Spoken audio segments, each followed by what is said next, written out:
यहाँ से हमने स्टार्ट करा था कल महाद्वीपीय विस्थापन सिद्धांत।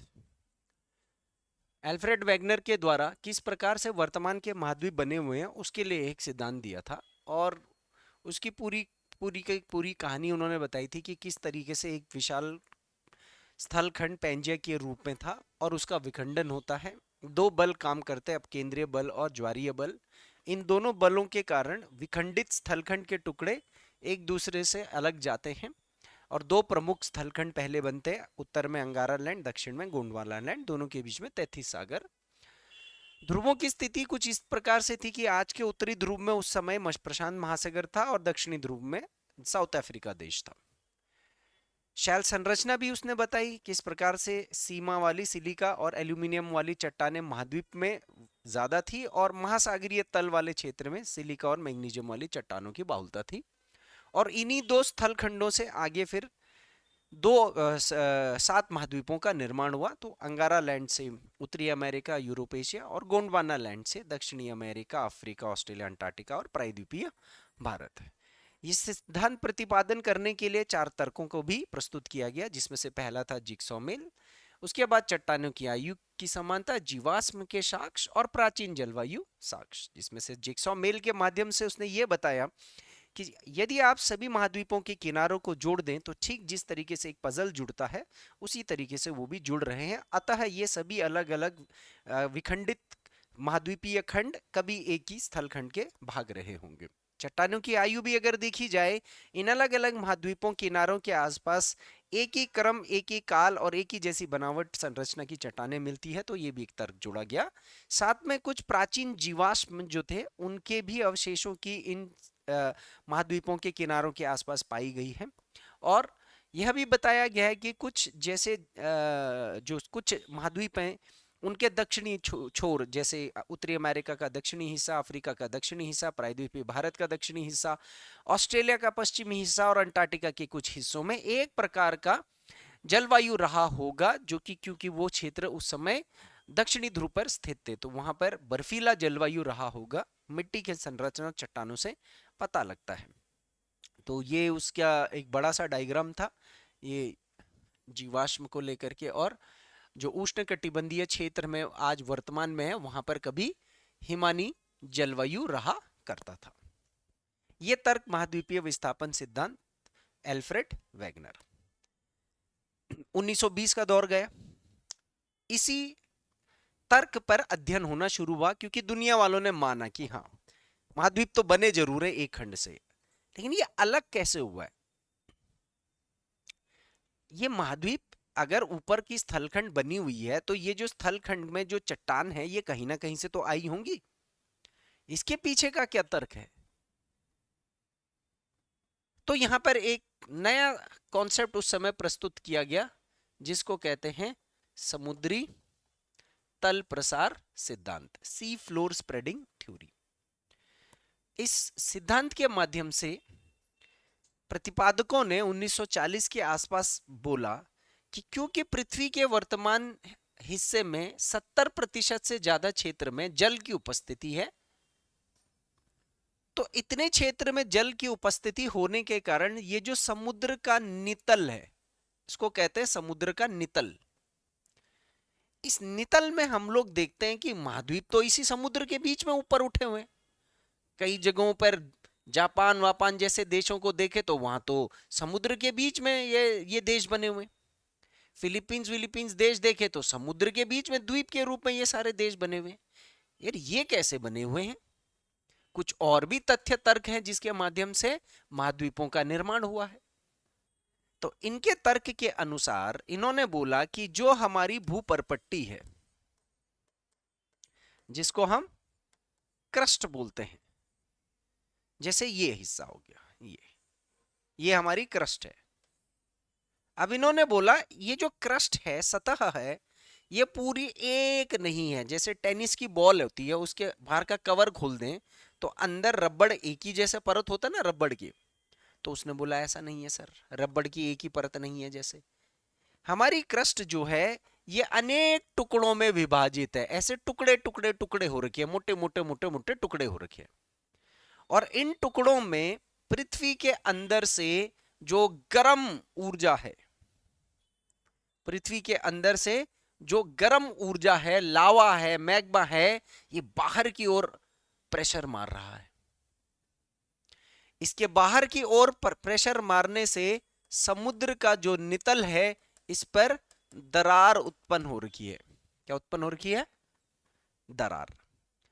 और ये जो नीचे की ऊर्जा है, जैसी ये तल पर आती है तो कुछ टुकड़ों को एक दिशा में, कुछ टुकड़ों को दूसरी दिशा में प्रवाहित कर लेता है। क्या कर लेता है? प्रवाहित कर देता है। ठीक है, प्रवाहित कर देता है। ये एक प्रकार की कैसी ऊर्जा है? गर्म ऊर्जा है। इस ऊर्जा को कहते हैं संवहनीय धारा। क्या कहते हैं इसको? कन्वेक्शनल करंट, संवहनीय धारा। तो ये जो गर्म ऊर्जा, जैसे हम लोग फ्राई पैन में नीचे से पानी को गर्म करते हैं तो नीचे का गर्म पानी ऊपर आता है, वो फैल जाता है। तो इसी तरीके से ये इन टुकड़ों को क्रस्ट के इन टुकड़ों को इधर उधर हिलाता है और उसके ऊपर जो महाद्वीप होगा वो भी हिलेगा। बोला ना उसने, हिलेगा। कोई अब केंद्रीय बल और ज्वारीय बल नहीं है जो महाद्वीपों को हिला रहा है, दरअसल अंदर से कोई बल काम कर रहा है जो हिला रहा है।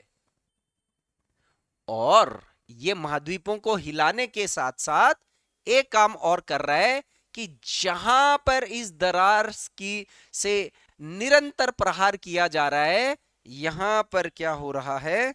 ये मैग्मा बाहर आ रहा है, बाहर आ रहा है, समुद्र में जमा हो रहा है, जमा हो रहा है, जमा हो रहा है। और जब ये बिल्कुल समुद्र के तल से, इस क्षेत्र को क्या बोलेंगे? समुद्र का तल। ये जो क्षेत्र है ये तल है और ये नीचे वाला क्षेत्र है, इसको क्या बोलेंगे? नितल बोलते हैं।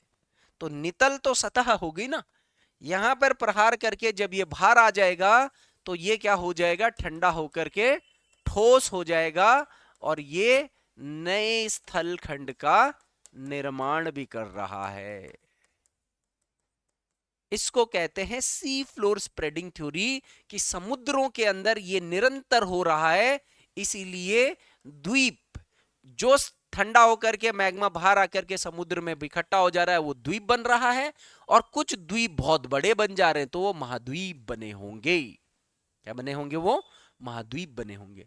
जैसे अभी 8वां महाद्वीप की भी परिकल्पना की जा रही है ऑस्ट्रेलिया के पूर्व में, प्रशांत महासागर में जो न्यूजीलैंड का क्षेत्र है ना, ऐसे कह रहे हैं कि वो सब ऊपर उठने वाला है, वहां एक महाद्वीप बनेगा। और हो सकता है वैज्ञानिक तर्क के अनुसार, और ये जो तर्क है इसके अनुसार, 1 आध करोड़ साल में प्रॉपर वहां पर ऐसा महाद्वीप बन भी जाए। इस सिद्धांत को क्या बोला गया है? Sea floor spreading theory. अब इसकी थोड़ी सी हमने क्या करनी है? थ्योरी बनानी है। ये डायग्राम बनाना है आपको, इसको बना लीजिए।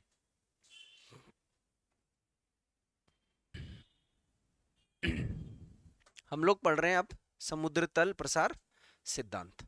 ये सिद्धांत को मैंने थोड़ा एक्सप्लेन करा कि कैसे पृथ्वी के अंदर की संवहनीय धारा क्रस्ट के टुकड़ों को प्रवाहित कर रही है, और जहां कमजोर समुद्र नितल बन रहा है उस नितल से बाहर लावा मैग्मा बाहर आ जाता है, और समुद्र तल से भी बाहर आ जाता है तो ठंडा होकर के ठोस स्थलाकृति बनता है वो। तो वो द्वीप बड़े हो गए तो महाद्वीप ऐसे बनते हैं। तो इस तर्क ने भी बताया, इस तर्क ने एटलीस्ट ये बता दिया कि ये जो महाद्वीप हैं ये हिल कैसे रहे। ठीक है, उसने बोल दिया कि भाई कोई ज्वारीय जल नहीं है, कोई जो भू अपकेंद्रीय बल नहीं है जो ये सब हिला रहा है। पृथ्वी के अंदर की जो गर्म धाराएं हैं वो क्रस्ट को इधर उधर हिला रही है, और क्रस्ट के ऊपर महाद्वीप हैं तो वो भी हिल रहे हैं इधर उधर। अब ये थ्योरी भी मार्केट में आ गई, अब इसको भी तो पहचानना पड़ेगा ना। तो इस थ्योरी की, इस सिद्धांत की थोड़ी सी थ्योरी को देखो। अब यहां पर आप देखिए, ये सी फ्लोर स्प्रेडिंग थ्योरी है। एक संवहनीय धारा ऊपर आएगी, ये टुकड़े इधर जाएंगे और बनी हुई स्थल मूव करेगी, और जो नहीं बनी हुई है तो नया वाला मैग्मा ठंडा होकर के लावा बनेगा, और वो ठंडा हो जाएगा तो वो स्थल खंड का निर्माण करेगा। स्थल बन गया तो मतलब समुद्र में बना है तो द्वीप, बाहर बना है तो महाद्वीप। तो सी फ्लोर स्प्रेडिंग थ्योरी की अवधारणा कब प्रस्तुत की गई थी? 1940 की दशक के आसपास विकसित की गई थी। इस सिद्धांत के अनुसार महासागरीय परपट्टी, परपट्टी का मतलब तो सब लोग समझ रहे हो ना, परपट्टी कहते हैं क्रस्ट को, ठीक है, क्रस्ट मेंटल कोर, तो क्रस्ट, तो महासागरीय परपट्टी के नीचे स्थित संवहनीय, संवहनीय करना, संवहनीय धारा के कारण टूट जाती है। कैसे टूटेगी? संवहनीय धारा निरंतर उस पर प्रहार करती रहेगी, प्रहार करती रहेगी, जैसी कमजोरी दिखेगी वहां से बेसाल्टिक मैग्मा ऊपर आता है। कैसा मैग्मा आता है? Basaltic magma. अब ये बेसाल्टिक मैग्मा कैसा होता है? अभी फिलहाल ऐसा समझो कि बहुत चिपचिपा सा, गीला सा, तरल सा, न फेविकॉल जैसा होता है वो। और ये जो मैग्मा बाहर आ जाता है तो ये बन जाता है लावा।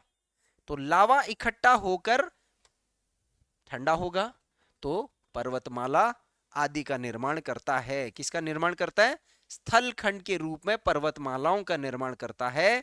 और इस प्रक्रिया से नई महासागरीय क्रस्ट का निर्माण होता है। नई महासागरीय क्रस्ट का मतलब ये हो गया कि महासागर में अब नया वाला हिस्सा बन चुका है, जिसके ऊपर अब आगे कोई द्वीप बनेगा, लावा निरंतर बाहर आता रहेगा तो, या महाद्वीप बनेगा इस तरीके से। तो उसने बोला कि पृथ्वी में आपके पास महाद्वीप के साथ साथ अलग अलग जगह पर जो ये द्वीप दिख रहे हैं ये ऐसे ही बने हैं, है ना। देखो जैसे ये है, देखो अब ये जापान क्या है? ये जापान, फिलीपींस, ये सब पपुआ न्यू गिनी, ये सब क्या है? ये सब अंदर से आया हुआ मैग्मा है, बाहर जो आया है। ये अभी भी बन रहे हैं ये। तो मैंने अभी आपको थोड़ी देर पहले बताया है, देखो ये न्यूजीलैंड है ना। अब ये आपको दिख रहा है यहाँ पर लाइट सा ब्लू कलर हो रही है, ये पूरा हिस्सा ऊपर आ रहा है और 8वां महाद्वीप ये बन रहा है, ओशियानिया, ये न्यूजीलैंडिया के नाम से जो महाद्वीप ऐसे चर्चा में है वैज्ञानिक दुनिया में। देखो ये बाहर आएगा, यहां पर दिख रहा है ये सब बाहर आएगा, ये बाहर आएगा, ये सब बाहर आएंगे।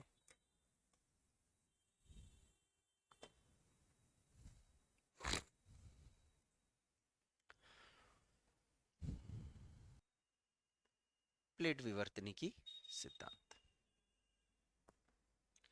अब आ जाइए, अब प्लेट विवर्तनिकी सिद्धांत ये क्या होता है? पहले थोड़ी थ्योरी देखो, उसके बाद मैं आपको ये सारा समझाऊंगा, फिर डायग्राम में समझाऊंगा, उसके बाद तब जैसे जैसे टॉपिक जाएगा। देखो 4 बातें पहले याद रख लो कि इस सिद्धांत का प्रतिपादक कौन है। तो इस सिद्धांत के प्रतिपादक थे हैरी हेस। इन्होंने 1962 में यह सिद्धांत प्रस्तुत किया था और उसके बाद उनका समर्थन किया था एक और वैज्ञानिक जिनका नाम था मॉर्गन 1968 में। लेकिन जो मुख्य रूप से इस सिद्धांत का प्रतिपादक है वो हैरी हेस है। इनका नाम याद रखिएगा, बेसिक प्री के पेपरों में ये पूछ देता है। दूसरी बात, इसमें एक शब्द का इस्तेमाल करेगा ये प्लेट प्लेट प्लेट प्लेटें प्लेटें प्लेट टेक्टोनिक प्लेट विवर्तनिकी वगैरह। तो प्लेट का मतलब तो क्रस्ट के टुकड़े होंगे, विवर्तनिकी का मतलब होता है मूवमेंट, गति, ठीक है। विवर्तनिकी का मतलब क्या होता है? गतिविधि, गति, प्रवाह।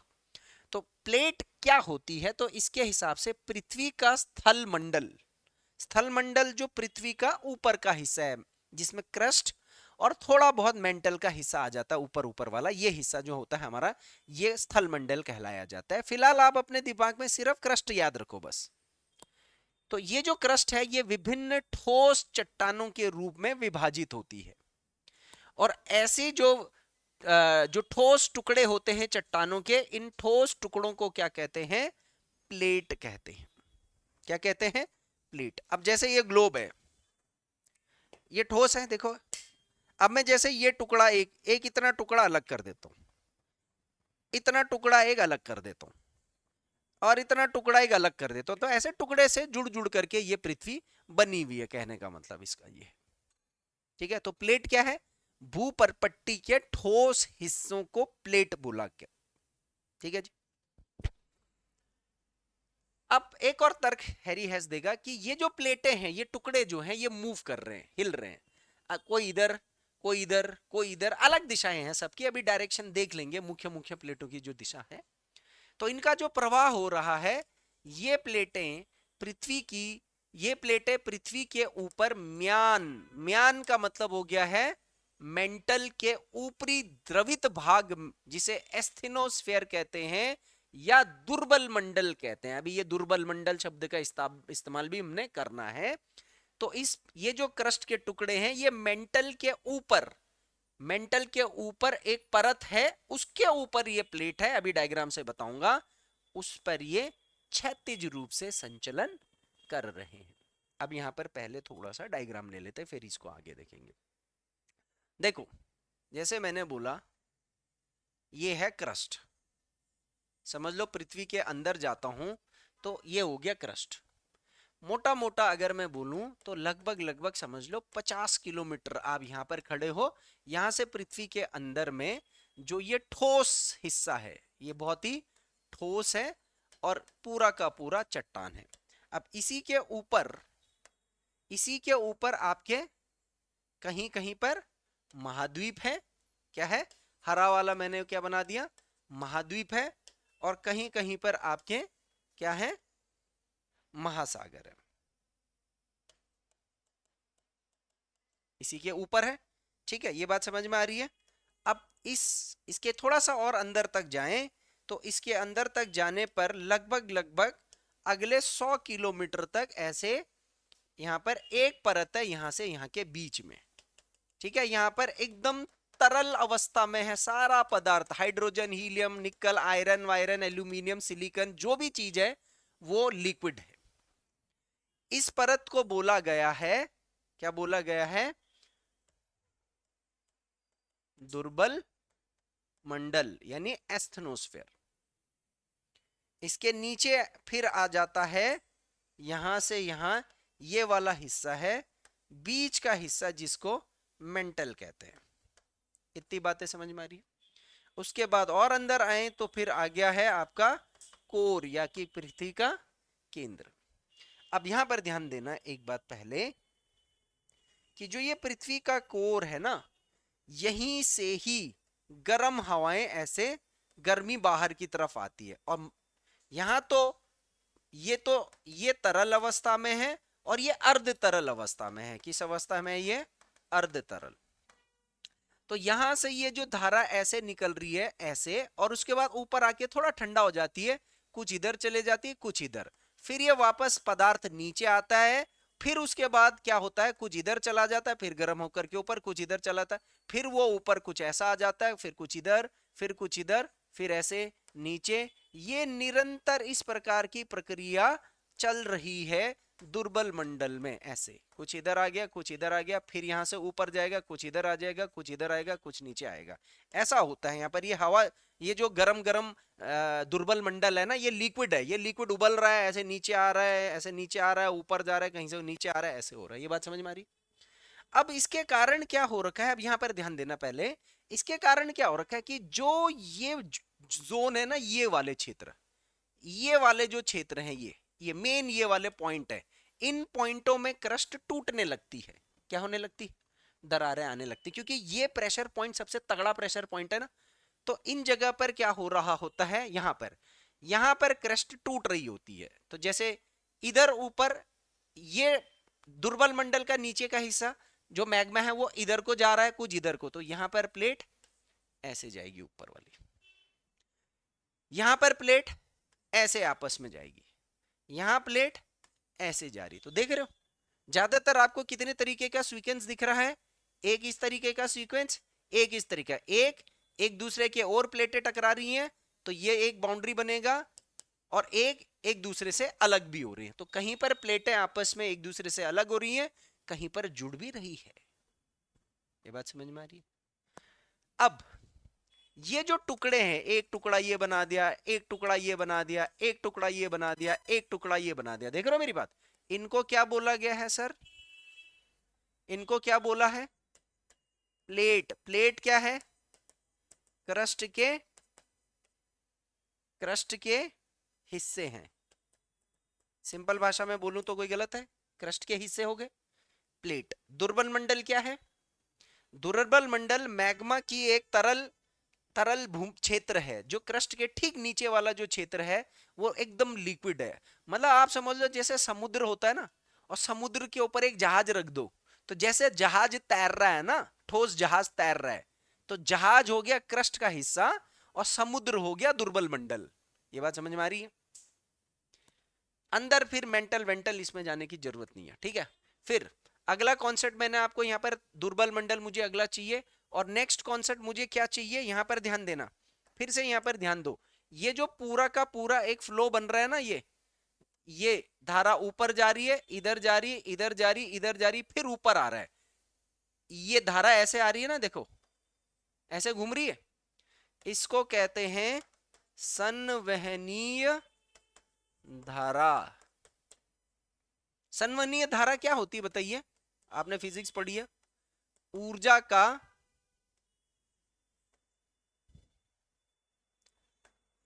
का चक्रीय प्रवाह, चक्र चक्र की तरह हो रहा है ना सर। ये संवहनीय धारा आपने जलवायु में भी पढ़ना है।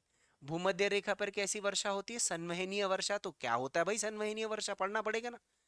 अगर अभी से एक एक शब्द का लॉजिक बिल्ड करोगे ना, मैं आपको बता रहा हूं, ये पूरा साइंटिफिक सब्जेक्ट है, मजा आएगा। लास्ट लास्ट तक आपकी ज्योग्राफी बहुत मजबूत हो जाएगी। स्कोरिंग सब्जेक्ट है, अच्छा सब्जेक्ट है।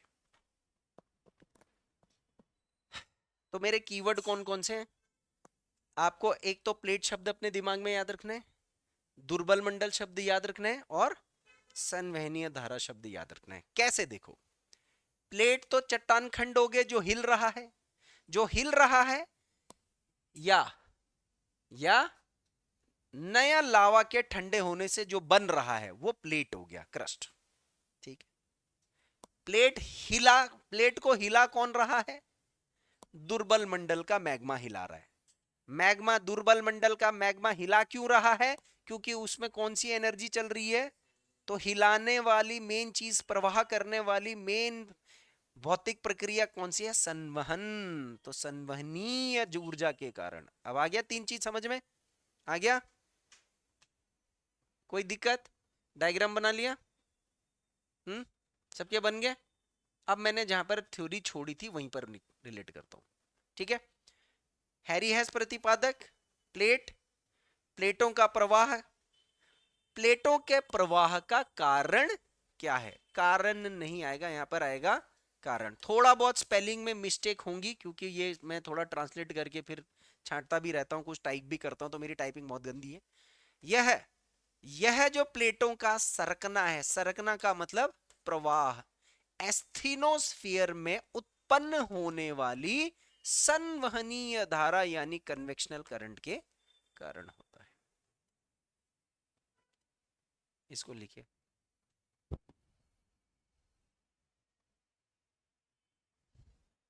आ गया समझ में।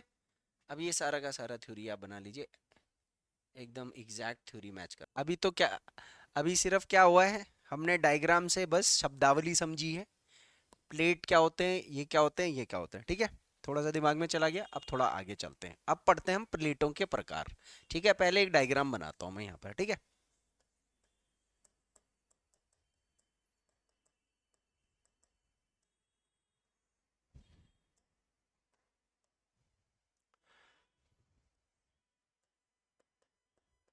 तीन तरीके से हम लोग प्लेटों के प्रकार पढ़ेंगे। एक, भौतिक संरचना यानी कि बनावट के आधार पर, ठीक है। ये फ्लो चार्ट बनाते जाओ, ये आगे नहीं है। भौतिक संरचना के आधार पर, एक आकार के अनुसार, ठीक है, और एक प्लेट किनारे या प्लेट किनारे या दिशा के अनुसार, डायरेक्शन, कौन सी प्लेट किधर को जा रही है उसके हिसाब से, ठीक है। सेम एग्जांपल यूज करेंगे सब में, मतलब समझे। जैसे मतलब मैंने बोला कि भौतिक संरचना के आधार पर दो प्रकार की प्लेट होती है, तो ये दो प्रकार की प्लेट कौन कौन सी होती है। एक होती है महाद्वीपीय प्लेट, क्योंकि ये शब्द मैं यूज करूंगा तो इसलिए आपको पता होना चाहिए। एक होती है महासागरीय प्लेट। ऐसे ही आकार के आधार पर भी दो प्रकार की प्लेटें हो सकती। यही प्लेटों को, महाद्वीप और महासागर वाली प्लेटों को मैं और एक तरीके से वर्गीकृत कर सकता हूं, आकार जो बड़ी है या छोटी है, ठीक है। तो जो आकार के अनुसार है, ये हो गई मुख्य प्लेटें जो कि आकार में बड़ी होंगी, और दूसरा होगा लघु प्लेट जो आकार में छोटी होंगी। मुख्य हमने 7 प्लेटें पढ़नी और यही 7 से क्वेश्चन पूछेगा वो। और इन्हीं प्लेटों को हम फिर से प्लेट किनारे के आधार पर भी पूछ सकते हैं। तो 3 प्रकार के प्लेट किनारे बनते हैं। ठीक है,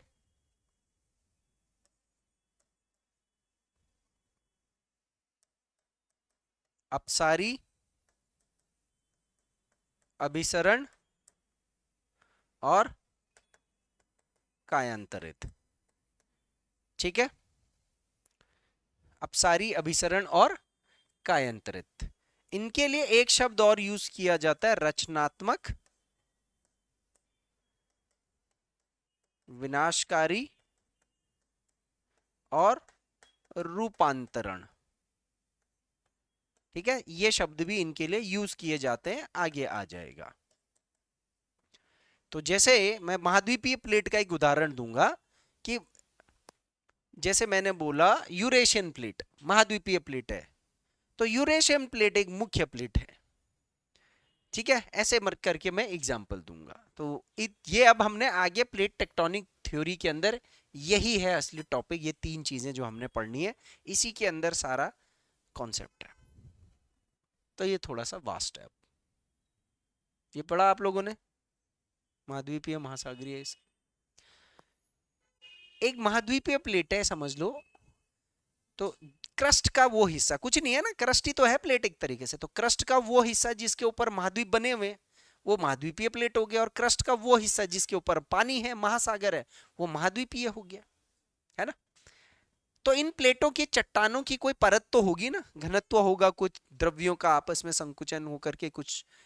तो क्या आप बता सकते हो महासागरीय प्लेट जो होगी उसका घनत्व ज्यादा होगा या वो भारी होगी, या महाद्वीप वाला भारी होगा?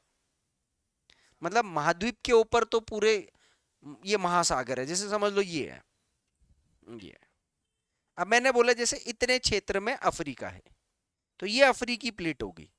ठीक है, ये सतह, सतह के ऊपर महाद्वीप, और ये खोखला हिस्सा है। ये नीचे का हिस्सा क्या हो गया समझ लो, जैसे ये प्रशांत महासागर, ये खोखला हिस्सा है। ये तो इसके ऊपर पानी है बस, अंदर से खोखला है। तो इसके नीचे भी तो क्रस्ट है ना, तो ये महासागरीय हो गई और ये महाद्वीपीय प्लेट होगी। तो इसमें एक का घनत्व ज्यादा होता है, एक का घनत्व कम होता है। तो वैज्ञानिक रूप से किसका घनत्व ज्यादा होगा? महासागरीय का घनत्व ज्यादा होगा। कैसे?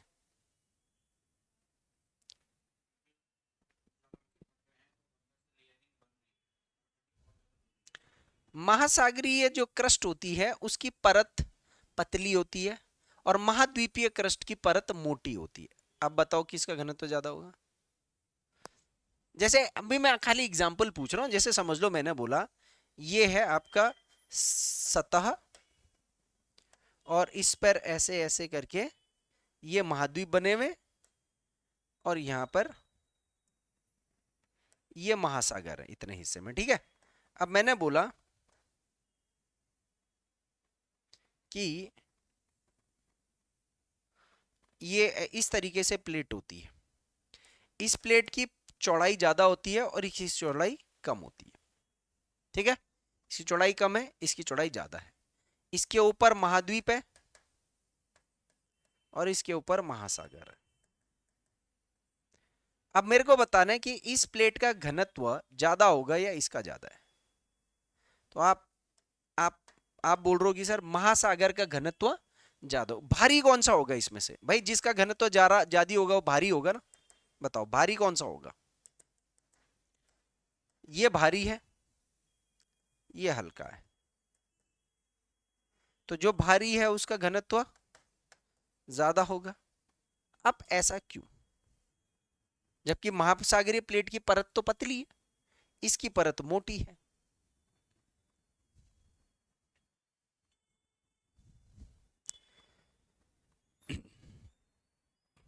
अच्छा चलो एक बात बताइए, बर्फ कौन से रूप में होता है?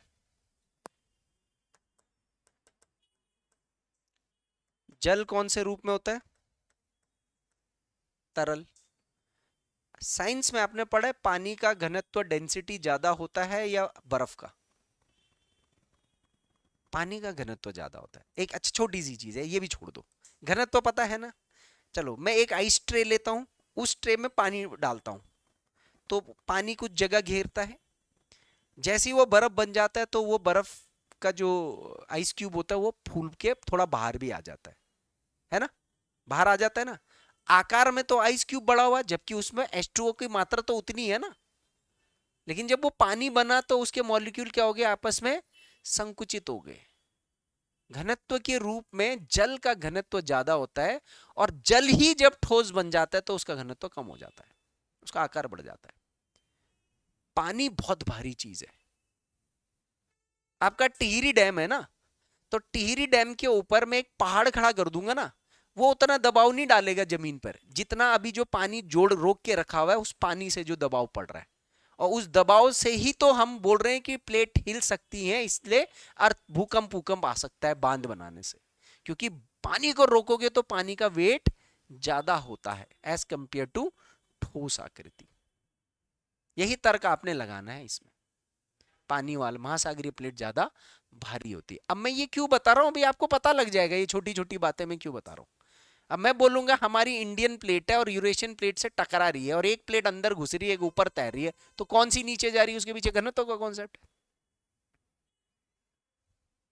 ठीक है, ये डायग्राम बना, ये बना लिया। अब यहां पर आते हैं थ्योरी। सबसे पहले प्लेटों के प्रकार में सबसे पहला प्रकार हो गया भौतिक संरचना के आधार पर या भौतिक संगठन के आधार पर या बनावट के आधार पर। बनावट के आधार पर प्लेटें दो प्रकार की होती हैं, एक महाद्वीपीय प्लेट जिसको कॉन्टिनेंटल प्लेट कहते हैं, और दूसरा महासागरीय प्लेट जिसको ओशियनिक प्लेट कहते हैं। ठीक है, पहले इसको समझ लेते हैं फिर लिखना। ठीक है, महाद्वीपीय प्लेट क्या होती है, पृथ्वी का स्थल मंडल, पृथ्वी के स्थल मंडल का वह भाग, क्योंकि स्थल मंडल का ही तो हिस्सा है। स्थल मंडल को इंग्लिश में कहते हैं लिथोस्फीयर। एक्चुअल में लिथोस्फीयर क्या होता है, क्रस्ट प्लस ऊपरी मेंटल, ये होता है लिथोस्फीयर, लेकिन आप क्रस्ट ही समझना अभी दिमाग के अंदर। ठीक है, तो पृथ्वी का ऊपर का हिस्सा जो महाद्वीपों का निर्माण करता है, यानी जिसके ऊपर महाद्वीप होंगे। अब आप यहां पर देखो, ये दिख रहा है आपका क्रस्ट, ये क्या है, क्रस्ट है ना, तो ये एक प्लेट हो गई है। अब इस प्लेट के ऊपर क्या है, ठीक इसके ऊपर क्या है बताओ, यहां से यहां तक महासागर है ना। तो सिंपल है, जिस प्लेट के ऊपर महासागर विद्यमान है वो प्लेट आपकी क्या कहलाई जाएगी, सॉरी ये क्या है, ये वाला सॉरी महाद्वीप, ये महाद्वीपीय प्लेट है ना, महासागरीय नहीं, सॉरी। यहां पर ही देख लो, जैसे इसी के अंदर देख लो, ये वाला हिस्सा देख लो प्लेट का, इसके ऊपर क्या है, पहाड़ है, जमीन है, मैदान है, तो ये वाला जो हिस्सा है ये होगा महाद्वीपीय प्लेट, और ये वाला जो हिस्सा है ये कौन सा प्लेट होगा, कौन सा प्लेट होगा, महासागरीय प्लेट। सिंपल सी चीज है। आया लॉजिक समझ में, थोड़ा सा आया लॉजिक। जिस प्लेट के ऊपर क्रस्ट, जिस क्रस्ट के हिस्से के ऊपर महासागर है वो महासागरीय प्लेट हो गई, जिस क्रस्ट के ही ऊपर महाद्वीप का हिस्सा है, बड़ा हिस्सा, मतलब हो सकता है कि वहां पर थोड़ा महासागर भी हो सकता है, टच भी हो सकता है, ये सब। तो ये जो डायग्राम है, ये अगर मैंने बोला कि ये पूरा का पूरा हिस्सा महाद्वीप है, ऊपर स्थल खंड है, जैसे पहाड़ हो गया, पठार हो गया, ये तो स्थल खंड है ना, ये स्थल खंड महाद्वीप के हिस्से होते हैं ना। तो ये जो नीचे का हिस्सा है ये कौन सी प्लेट होगी, कौन सी प्लेट होगी ये बताओ भाई। अरे जिसके ऊपर महाद्वीप, महाद्वीप होगा उसके नीचे क्या होगा, महाद्वीपीय प्लेट, और जिसके नीचे, जिसके ऊपर महासागर होगा वो कौन सी प्लेट होगी, महासागरीय प्लेट। सिंपल सी चीज है। यहाँ पीछे पे डायग्राम देखो ना, ये महाद्वीप है तो ये पहाड़ वहाड़ किसके ऊपर होता है, महाद्वीप के ऊपर होता है ना, तो नीचे ये कौन सी प्लेट होगी, इस प्लेट को मैं क्या बोलूंगा, यहां से यहां तक क्या बोलूंगा, महा, इसका नाम पड़ जाएगा महाद्वीपीय प्लेट। सिंपल चीज है। और ये वाला हिस्सा जिसके ऊपर महासागर यानी पानी इकट्ठा हो रखा है, ये क्या कहलाया जाएगा, महासागरीय प्लेट। सिंपल लॉजिक, आई बात समझ में।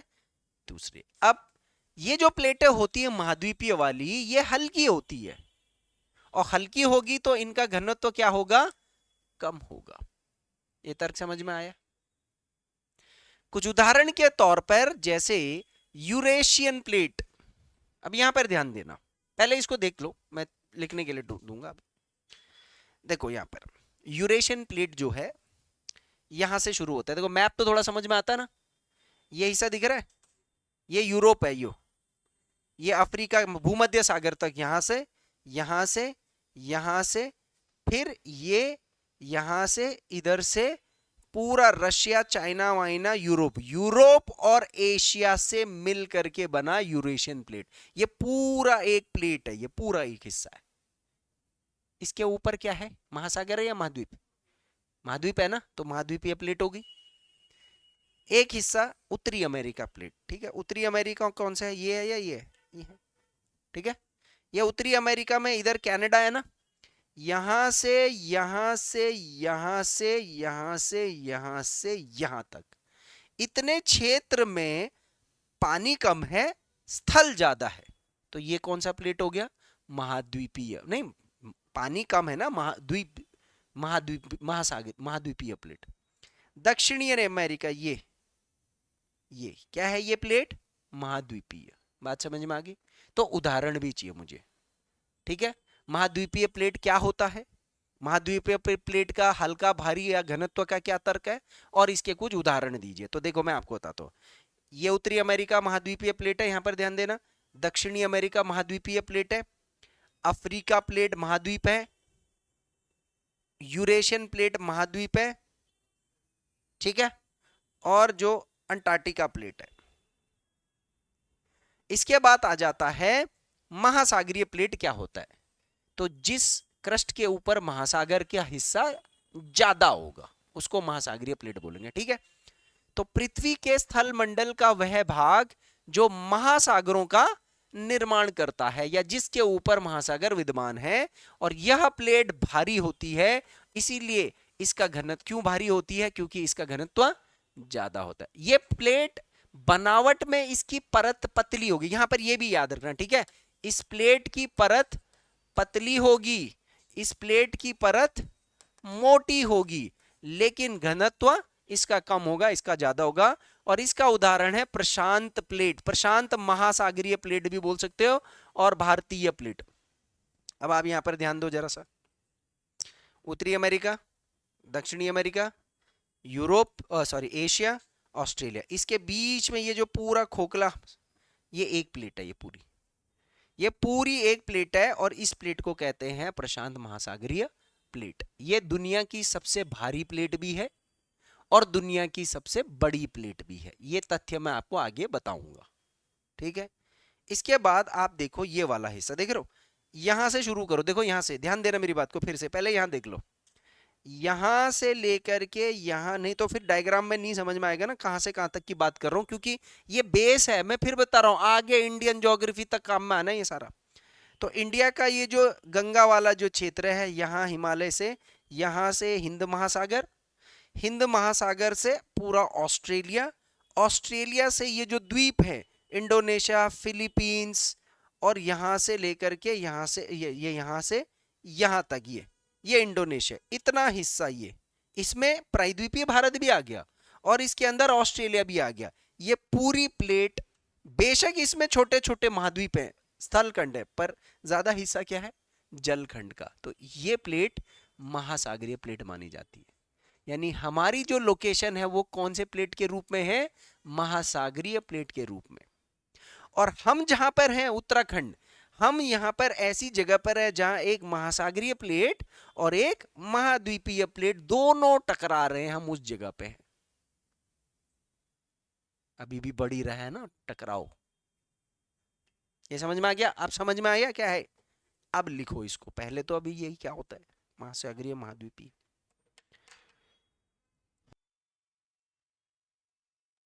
इसके बाद हम पढ़ेंगे आकार के आधार पर प्लेटें, ये थ्योरी है, और फिर इसका एक अलग से लास्ट में डायग्राम बनाएंगे। अभी आपके पास एटलस है, सबके पास है एटलस, कल से लेकर के आना, बैग में लाते हो तो एक एटलस कभी कभी रख लेना, कभी कभी मैं खुलवा लूंगा। देखो आकार के अनुसार दो तरीके से आप प्लेटों को डिवाइड कर सकते हो। एक हो गया मुख्य प्लेटें, ये होती हैं साइज में बड़ी, और दूसरा हो गया लघु प्लेटें जो साइज में छोटी होती हैं। ठीक है, मुख्य प्लेटें, मेजर प्लेट्स, माइनर प्लेट्स, बड़ी प्लेट, छोटी प्लेट। मुख्य प्लेटों में पहली प्लेट हो गई मेरी अंटार्कटिका प्लेट। अब इस प्लेट को मैं डायग्राम नहीं बना रहा हूं, जब मेरे पास ग्लोब है तो मैं क्यों डायग्राम बनाऊं, अभी देखो समझो। ये अंटार्कटिका महाद्वीप है, ठीक है। तो अंटार्कटिका के चारों तरफ इधर इधर वाला जो क्षेत्र है वो भी आ जाता है इसमें।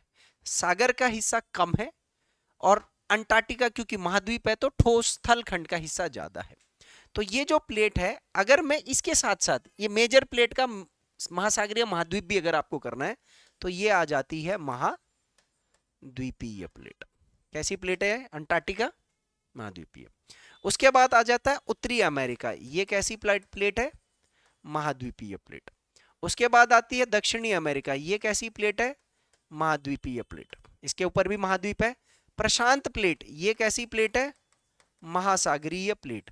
और ये दुनिया की सबसे बड़ी प्लेट भी है, ये फैक्ट आप इसके साथ और लिखना है। फिर आता है इंडो ऑस्ट्रेलियन प्लेट। देखो इस प्लेट को इंडो ऑस्ट्रेलियन प्लेट क्यों बोला है? क्योंकि इसमें दो बड़े भू हिस्से हैं, एक ऑस्ट्रेलिया महाद्वीप है और एक इंडियन ओशियन। हम तो ये प्रायद्वीप तो छोटा है, इंडियन ओशियन, ठीक है, मगर ये प्लेट में महाद्वीप भी है और महासागर भी है, लेकिन ये प्लेट फिर भी कैसी कहलाई जाएगी? महासागरीय प्लेट। ये याद रख लेना सर, इंडो ऑस्ट्रेलियन प्लेट, महासागरीय प्लेट। उसके बाद अफ्रीकी प्लेट, ये कैसी प्लेट होगी? ये महाद्वीपीय प्लेट है क्योंकि अफ्रीका महाद्वीप है इसके ऊपर। यूरेशियन प्लेट कैसी प्लेट है? ये भी महाद्वीपीय प्लेट है। तो अब आप पीछे का डायग्राम अगर आप देखोगे तो आपने यहां पर याद रखना है कि बड़ी प्लेट में 5 महाद्वीपीय है और बड़ी प्लेट में 2 महासागरीय प्लेट है। यहां से आप लगा लीजिए, देखो सिर्फ ये 2 प्लेट तो हो गई है महासागरीय, प्रशांत महासागरीय प्लेट, इसको प्रशांत महासागरीय कर लेना, ठीक है, प्रशांत महासागरीय प्लेट। और प्रशांत महासागरीय, वो वर्ड महासागर वर्ड क्यों नहीं यूज कर रहा है? क्योंकि क्वेश्चन भी तो पूछेगा ना, प्रशांत महासागर बोल दिया तो वैसे आप लगा दोगे। तो इंडो ऑस्ट्रेलियन प्लेट, ये महासागरीय 2 प्लेटें हैं, उसके बाद बाकी सारी की सारी महाद्वीपीय प्लेट होगी। आगे शायद मैंने डायग्राम दिया है यहां पर। अब बात करते हैं छोटी प्लेटों की। उधर से ये मैप दिख जाता है क्या? ग्लोब, एक बड़ा ग्लोब लाना पड़ेगा, और है इतना बड़ा, उसमें और अच्छा सा दिख जाएगा। लघु प्लेटें देखते हैं कुछ, जितनी लिखवाई हैं उतनी याद करनी। एक आध और कोई आगे पीछे पढ़ाते वक्त आ जाएगा तो वो और ऐड आप कर सकते हो। थोड़े अच्छे स्तर के पेपर में यहां से सवाल बन जाते हैं। क्वेश्चन बनेगा निम्न में से कौन सी बड़ी प्लेट है, कौन सी छोटी प्लेट है, ऐसे सवाल आ जाते हैं। तो इसमें सबसे पहली आ गई कोकोस प्लेट। ये कोकोस प्लेट मध्य अमेरिका और प्रशांत महासागर के बीच में है। देखो ये जगह दिख रही है, ये दिख रही है ये जगह, दक्षिणी अमेरिका उत्तरी भाग, उत्तरी अमेरिका दक्षिणी भाग, ठीक है। यहां पर कहीं पर ये जो पनामा कोस्टारिका जो देश है ना, यहाँ पे ऐसे यहां पर है कोकोस प्लेट, ठीक है। बस हल्का आइडिया रखना, कोई पूछेगा नहीं। नास्का प्लेट दक्षिण अमेरिका और प्रशांत महासागर के बीच में, ये दिख रहा है, ये प्रशांत महासागर है। यहां पर इधर थोड़ा सा इधर को आ जाओ, इधर है एक छोटी प्लेट, ठीक है। उत्तरी अमेरिका और दक्षिणी अमेरिका जहां पर मिल रहे हैं उसके पश्चिम में आ जाओ, ठीक है। महासागरीय प्लेट है ये। इस प्लेट के लिए आपने याद रखना है, नास्का प्लेट के लिए, कि ये विश्व की सबसे तेज गति करने वाली प्लेट है। सबसे फास्टेस्ट प्लेट जिसे हम कहते हैं वो कौन सी प्लेट है? Nazca plate. ये प्रशांत महासागर में ही है। इसकी स्थिति आप कहां पर लगाओगे? अगर स्थिति लगाओगे तो क्या लगाना है? प्रशांत महासागर। ये क्लियर है? और अगला मैप देख लीजिए, ये वाला एरिया देख लो, यहां पर आप देखो कोकोस, अच्छा नास्का थोड़ी नीचे, ये कोकोस प्लेट है, ठीक है। ये है हमारा कौन सा एरिया? ये साउथ अमेरिका, ये है नॉर्थ अमेरिका, थोड़ा दिख रहा है, थोड़ा बाउंड्री, ये वाली प्लेट है नास्का प्लेट। अभी ये फिर आएगा, ये नास्का प्लेट दरअसल प्रशांत महासागर का ही हिस्सा है वैसे छोटे प्लेट के रूप में। ये ऊपर कोकोस प्लेट, यहाँ पर कैरिबियन प्लेट दिख रही है। तो यहाँ पर जो ये वेस्ट इंडीज, ट्रिनिडाद टबैगो, ये वाला जो क्षेत्र दिख रहा है आपको उत्तरी अमेरिका और दक्षिणी अमेरिका प्लेट के बीच में, ये कैरिबियन प्लेट है, कैरिबियन द्वीप समूह। ठीक है, अब यहाँ पर देखो अरेबियन प्लेट दिख रहा है, इंडियन प्लेट और अफ्रीकी प्लेट के बीच में, ये जो सऊदी अरेबिया है ना, ये वाला हिस्सा, ये अरेबियन प्लेट है, ये पूछता है पेपर के अंदर। उसके बाद यहां पर देख रहे हो फिलीपींस, ये वाला हिस्सा दिख रहा है, यूरेशियन प्लेट और प्रशांत महासागरीय प्लेट, इन दो के बीच में फिलीपींस प्लेट। ठीक है, तो अरेबियन प्लेट, फिलीपींस प्लेट, एक कैरोलिना प्लेट है। कैरोलिना प्लेट भी कहां पर है, यहां पर है, ये जो फिलीपींस प्लेट है और ये भारतीय प्लेट है इसके इधर इस तरफ में। ये जो यहाँ पर बोर्नियो द्वीप, ये जो द्वीप दिख रहा है ना, ये बोर्नियो द्वीप है इधर कहीं पर। फिर एक फीजी प्लेट है, फीजी प्लेट कहां पर है, फीजी द्वीप यहां पर प्रशांत और इंडो ऑस्ट्रेलियन के बीच में। ठीक है, और एक युआन डी फूका प्लेट है। कौन आ गया भाई, करते हैं। ठीक है, फिजी प्लेट ऑस्ट्रेलिया के पूर्व में, कैरिबियन प्लेट, ये मेरे ख्याल से 2 बार आ गया क्या, अच्छा नहीं लिस्ट में नहीं आया। तो कैरिबियन प्लेट कहां पर है, उत्तरी प्लस दक्षिणी अमेरिका के बीच में है। और एक युआन डी फूका प्लेट भी है, यहाँ पर युआन डी फूका प्लेट यहाँ पर दे रखी होगी कनाडा के बगल में, देख रहे हो ये देखो आप, कनाडा, ये उत्तरी अमेरिका और दक्षिणी अमेरिका और प्रशांत महासागर के बीच में आप लाइन से 3 प्लेटें देखो, लाइन से 3 प्लेट है देखो, ये युआन डी फूका प्लेट है, ये कोकोस प्लेट है, ये नास्का प्लेट है। ये वाला जो हिस्सा है ये इस तरफ पेरू चिली देश, सुने आपने पेरू चिली देश, बस उसके इस तरफ है। अभी एंडीज पर्वतमाला पढ़ेंगे। अब जो ये एंडीज पर्वतमाला है यहाँ बन रहा है दक्षिणी अमेरिका में, वो देखो आप यहाँ पर प्रशांत महासागर का जो ये नास्का प्लेट वाला हिस्सा है ये इधर जा रहा है, और आप यहाँ पर देखो जो उत्तरी अमेरिका का, दक्षिणी अमेरिका का प्लेट है वो इस तरफ जा रहा है। 2 प्लेट ऐसे टकराएंगे, वलित पर्वत। यहाँ देखो आप, ये इंडियन प्लेट देखो ऐसे जा रहा है, ये यूरेशियन प्लेट आ रहा है, कौन सा पहाड़ बन रहा है यहाँ पर, हिमालय है ना। तो ये प्लेटें हैं, ये नक्शा आपको अभी मिल जाएगा, एक नक्शा मैं लास्ट में बनाऊंगा, जैसे ये सारा का सारा तीनों तरीके के ये जो प्लेट किनारे खत्म हो जाएंगे ना, तो ये सारी प्लेट्स का पहले महाद्वीप बनाने हैं और फिर ये मेजर माइनर प्लेट लगाएंगे उसके बाद। तो इसको आज इतना ही करते हैं।